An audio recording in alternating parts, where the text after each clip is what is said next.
नमस्कार आदाब दोस्तों। जिस बात का डर मोदी सरकार को लगातार सता रहा था, आखिरकार वो बात हो ही गई। दरअसल सुप्रीम कोर्ट से मोदी सरनेम वाले मामले पर राहुल गांधी की सजा पर रोक लगा दी गई और इस रोक के बाद यह इंतजार किया जा रहा था कि राहुल गांधी की लोकसभा सदस्यता कब तक बहाल की जाएगी। लेकिन फाइनली राहुल गांधी की सुप्रीम कोर्ट के बाद अब लोकसभा सचिवालय से भी बड़ी जीत हो गई है। राहुल गांधी की जो लोकसभा सदस्यता है वो बहाल कर दी गई है। इसके बारे में विस्तार से आपको जानकारी देंगे। उनकी जो सदस्यता बहाली हुई है, इसमें कुछ बातें भी कही गई हैं जो आगे हम आपको बताने वाले हैं। साथ ही साथ दो और बड़ी खबरें आपके सामने रखेंगे। अब खबर दूसरी ये है कि इंडिया जो 26 पार्टियों का गठबंधन बना है, इसके खिलाफ कोर्ट के अंदर याचिका लगा दी गई है और इस याचिका में यह कहा गया है कि हमारे देश का नाम इंडिया है, इस वजह से किसी पॉलिटिकल पार्टी के गठबंधन का नाम इंडिया नहीं होना चाहिए। आगे इसकी भी जानकारी आपको देंगे। साथ ही साथ जो तीसरी बड़ी खबर वो कर्नाटक से आ रही है, जहां पर एक बार फिर हिंदू मुसलमान करके आपस में लोगों को लड़ाने का काम शुरू कर दिया गया है। लोकसभा चुनाव से पहले कर्नाटक का माहौल खराब करने की कोशिश की जा रही है। एक और मुस्लिम युवक को यहां पर पीटा गया है। किस तरह से, इसके वीडियो फुटेज तस्वीरें आगे हम आपको दिखाएंगे। उससे पहले एक छोटी सी रिक्वेस्ट आपसे करेंगे, इस वीडियो को ज्यादा से ज्यादा शेयर करिए, लाइक भी करिए, चैनल को सब्सक्राइब भी करिए। स्क्रीन के ऊपर यह खबर आप देखिए। यह खबर आज के जो है दिन में मोदी सरकार की चिंता बढ़ाने वाली खबर है। दरअसल राहुल गांधी की लोकसभा सदस्यता बहाल कर दी गई है।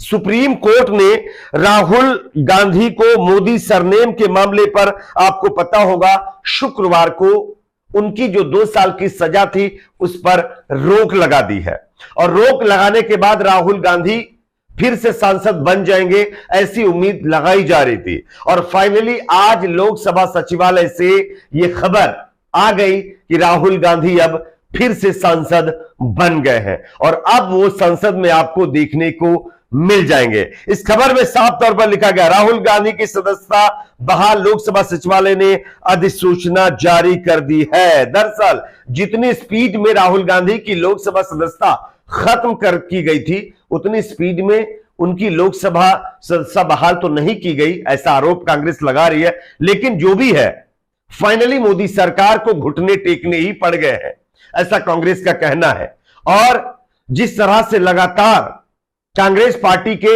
समर्थक, कांग्रेस पार्टी के कार्यकर्ता लगातार जश्न मना रहे थे और लोकसभा चुनाव से पहले इतनी बड़ी जीत राहुल गांधी के लिए हुई तो मनाना भी चाहिए।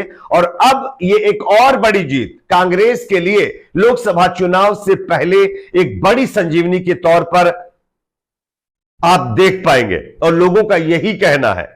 और फाइनली अब राहुल गांधी लोकसभा में आपको देखने को मिल जाएंगे और मोदी सरकार से सीधा सवाल राहुल गांधी अब लोकसभा में करेंगे, ये लोगों का लगातार कहना है।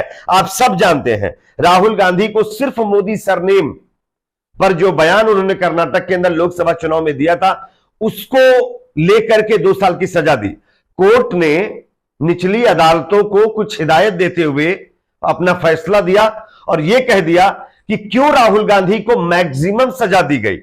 और वैसा आप जानते भी हैं कि मोदी सरकार के ऊपर आरोप लग रहा था कि इनके दबाव में ये सारी चीजें हुई हैं और आजम खान के साथ भी उसी तरह से हुआ है। वरना बीजेपी के तो कई नेता इस तरह के अलूल जलूल बयान देते रहते हैं।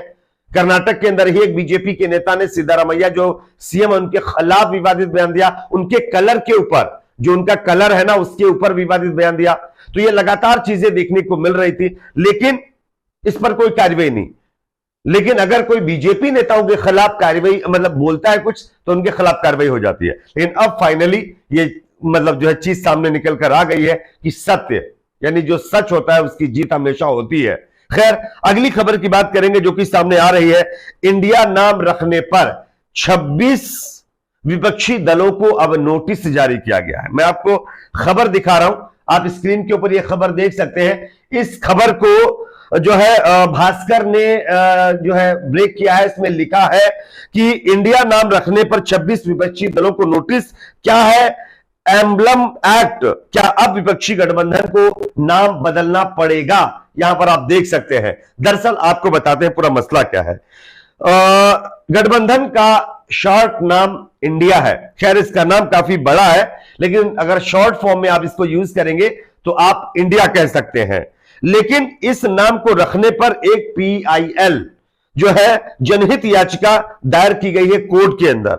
याचिकाकर्ता ने इसके पीछे कुछ तर्क रखे हैं। याचिकाकर्ता का कहना है कि शॉर्ट फॉर्म इंडिया राष्ट्रीय प्रतीक यानी एम्ब्लेम का हिस्सा है, ऐसे में इसका राजनीतिक इस्तेमाल नहीं किया जा सकता और इस वजह से जो है इंडिया जो गठबंधन का नाम रखा गया है वो नहीं रखा जाना चाहिए। दिल्ली हाईकोर्ट ने इस पर शुक्रवार को इसी मामले में 26 दलों के साथ ही केंद्र और चुनाव आयोग से जवाब भी मांगा है और अब देखना आगे ये होगा कि क्या इंडिया ये जो नाम रखा गया है ये आगे भी बरकरार रहेगा या इसको भी बदलना पड़ेगा। वैसे याचिका लगाने वाले व्यक्ति कौन है और उनका नाम क्या है, इसके बारे में फिलहाल तो कोई जानकारी इसमें दी नहीं गई है, लेकिन ये अपने आप में बड़ी चौंकाने वाली बात है। क्योंकि अगर कोई पार्टी राष्ट्रवाद के नाम पर, धर्म के नाम पर वोट मांगकर सत्ता में आ जाती है, उस पर लोगों को कोई ऐतराज नहीं होता है। लेकिन अगर दूसरी तरफ कोई दल या कोई पार्टी अपना नाम इंडिया से मिलता जुलता रख लेता है तो उनको बड़ी परेशानी हो जाती है। वैसे बीजेपी के नेता इस इंडिया शब्द को लेकर के काफी कश्मकश में है। बीजेपी के नेता सोच रहे हैं इसका समर्थन करें या इसका विरोध करें। आपको पता होगा कि राज्यसभा के अंदर तो बीजेपी के नेताओं ने यहां तक कह दिया है कि ये जो इंडिया शब्द है ये गुलामी का प्रतीक है, ये अंग्रेजों के जमाने का है, अंग्रेजों का रखा हुआ नाम है, तो इसको अब हमारे संविधान से निकाल देना चाहिए। लेकिन दूसरी तरफ इसके खिलाफ कोर्ट में याचिकाएं भी लगाई जा रही है कि यह नाम क्योंकि जो है देश का नाम है इसलिए इसको बदलना चाहिए। तो इस तरह की तमाम चीजें आपको देखने को मिल रही हैं, फिलहाल देखने को मिलेंगी भी। अगली खबर की बात करेंगे जो कि सामने आ रही है कर्नाटक से, जहां पर एक बार फिर दोस्तों हिंदू मुसलमानों के बीच विवाद खड़ा करने की कोशिश की जा रही है। स्क्रीन के ऊपर आप ये खबर देखिए। ये खबर देखने के बाद आपको समझ में आएगा कि कर्नाटक का माहौल किस तरह से खराब किया जा रहा है। यहां पर देखिए न्यूज 24 ने इस खबर को ब्रेक किया है। यहां पर लिखा है, हिंदू लड़की को अपने ऑटो रिक्शा में ले जाने पर मुस्लिम व्यक्ति के साथ मारपीट की गई है और मामले में 3 लोगों को अब तक अरेस्ट किया गया है। अब सवाल यह खड़ा होता है कि एक मतलब जो है हिंदू लड़की को एक मुस्लिम व्यक्ति अपने ऑटो रिक्शा में ले जा रहा था, उसी दौरान कुछ फसादी वहां पर पहुंचे और उसके बाद उस ऑटो रिक्शा के मतलब ड्राइवर को पीटने लगे। अब सवाल यह खड़ा होता है कि क्या अब ऑटो रिक्शा में भी जाति पाति देखी जा रही है कि आप इस धर्म से ताल्लुक रखते हैं तो दूसरे धर्म का व्यक्ति आपको ऑटो रिक्शा में नहीं ले जा सकता? यह न्यू इंडिया बनाने की कोशिश की जा रही है। खैर ऐसे लोगों से सतर्क रहिए। वीडियो को लाइक करिए, शेयर करिए, चैनल को सब्सक्राइब जरूर।